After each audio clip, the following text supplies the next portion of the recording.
Hi guys, meron tayong tanggap, isang iPhone 7. So itong unit na to ay patay. So papakita ko sa inyo guys kung paano natin buhayin itong mga ganitong sakit. So lobo na yung battery. Ang sabi ng customer ay bigla lang daw namatay. So tinatingnan niya na sa iba, hindi raw makita yung problema. So hahanapin natin dito guys kung ano yung dapat natin gawin dito. So tester muna natin, normal. So, baliktarin natin. Yun, shorted. So, shorted siya guys.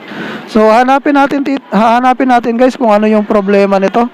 So, makinis, sobrang kinis tong unit na to. So, babaklasin muna natin yung mga tornilyo. Yan. Sa mga ganitong unit guys, pag naghanap tayo ng mga sira na ganito, paano siya buhayin? So, karaniwan na unang strategy talaga na ginagawa. So, titingnan nyo muna yung yung unit, ititester nyo muna kung grounded siya o hindi siya grounded kasi doon natin malalaman. Halimbawa, itong unit na to guys, grounded siya. So, gagamitan natin to na short killer para makita natin kung ano yung lalabas na sira. So, ang hinahanap natin dito guys kung may mga leak na diode. So ayun, may nakita nga ako, may leak na diode. Babalikan natin. Ito wala naman siya rito, malinis. So okay naman. So itong diode, ito guys, may nakita na ako, may leak siya. So may leak yung diode na to. Yung bandang itaas guys, leak yan. May leak na siya. So maari baka doon siya. Pero mamaya bubagahan natin yan ng insinso para malaman natin kung talagang sira na yung diode na yan. So malalaman natin guys mamaya. So lalabas yan kung may sira yung diode na to. Una-unang uusok dyan, una-unang iitim, yun ang may sira. So sa ngayon guys, hindi pa natin sigurado kung talagang yan ang sira. Pero ang duda ko, mukhang may sira talaga siya kasi dito bandang baba wala naman. So mukhang maayos naman. Tingnan natin kasi madalas din kasi yung diode na yun guys, nagkakaroon ng problem. Pag nagkakaroon siya ng shorted, namamatay ang cellphone. So lalagyan natin ng insinso guys, tapos saka natin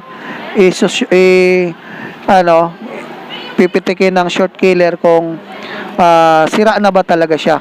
Doon natin malalaman. So pag ito nang itim, ibig sabihin sira yung diode na yun guys. Kaya nagkakaroon siya ng cost na walang power, gawa ng shorted yung diode na to. So ganun lang siya ka basic gumawa ng mga walang power. So hindi tayo pwede guys na agad-agad kayo nagbubunot ng pyesa. Kailangan hanapin nyo muna kung ano yung main cause ng problem niya. So ayun guys, ayun, umusok siya. So nakita nyo guys, effective yung tricks natin dito guys, nakita kagad natin. So yung sa taas ang umusok. So yung ibig sabihin, diode yung problema niya. So kailangan natin i-disable to guys. Wala namang problema guys, kahit i-disable natin siya, kahit wag na natin lagyan ng diode. So automatic magfa-function pa rin siya, gagana pa rin siya, mabubuhay pa rin yung unit. Kung ito lang ang sira, kung wala nang iba. So sa tingin ko, mukhang ito lang. So i-disable natin tong diode na to guys. So ang kagandahan lang dito guys sa mga may short killer, sa kapwa ko technician, basta may mga short killer kayo, napakaganda talaga pag mayroon kay short killer. Madali lang hanapin. So yan guys, wala na siya. Tinanggal na natin, naka-disable na yan. So hindi na natin lalagyan ng diode. So titester natin ngayon guys kung normal pa siya o hindi. So wala na. So ito yung positive, negative, wala na. So yan guys. So ibig sabihin guys, wala na yung grounded. So i-check natin sa LCD at saka battery kung normal talaga siya para makita nyo. So ganun lang siya kadali guys, maghanap ng sira na mga patay. So hindi tayo pwede agad-agad na magbunot, mag-init. So sa mga kapwa ko technician, iwasan nyo muna na magbunot-bunot, mag-init-init kasi hindi natin alam kung saan agad nanggagaling yung mga sira. So itong proseso na to ay dinadaan natin sa tamang proseso para 101% wala tayong ibang sasagasaan na piyesa, kundi matutunto natin kung ano lamang yung sirang piyesa, yun lang ang mapupuntahan natin. So, ayun ang pinaka best way na madali mo siyang matrace kung ano yung dapat nating galawin. So, tester natin guys sa charging kung normal, 1.6. So, ibig sabihin guys, normal yan. So, standard yan. Wag lang pumasok ng 9 ampere. Pag 9 ampere, ibig sabihin patay. So, ibig sabihin mahina, may sira yung motherboard. So, sa ngayon, test natin yung LCD para makita nyo kung gumagana siya. So, ganun lang siya kadali. So, yung cost ng grounded na to guys, pinapatay niya ang battery, yung diode na yon. So, pinapatay niya, lumulubo yung battery kaya nagkakaroon ng ganong error. So, ayan guys, napakagandang unit to, napakalinis. So, ito na guys, gumagana na. Tingnan na lang natin kung buhay. So, may password. So, wala yung may-ari, umalis. Mamaya na lang natin. Pero, so, hopefully may okay naman, gumagana lahat. So, 101% na gumagana yung unit. So, ganun lang siya kadali guys. Ganun lang kasimple. So, payo ko lang sa mga kapwa ko technician na mga bago pa lang nag-aaral. Ang pinakamaganda talaga, basta aralin nyo muna bago kayo gumawa. Kasi para walang ibang masirang pyesa. Kasi yun ang pinaka-importante na pag binigay ng customer na 100% nagagawa natin. Kasi pag yung iba kasing technician guys, hindi naman ako sa yung ibang technician na kung ano-ano ginagalaw, mali po yun. Ang pinakamaganda talaga, idaan nyo sa tamang proseso, 100% talaga sandali lang nagagawa yung cellphone.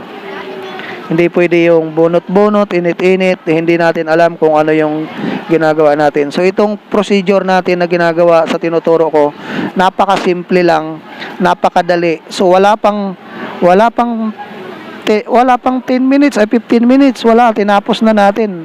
Wala pang 10 minutes tinapos na natin siya.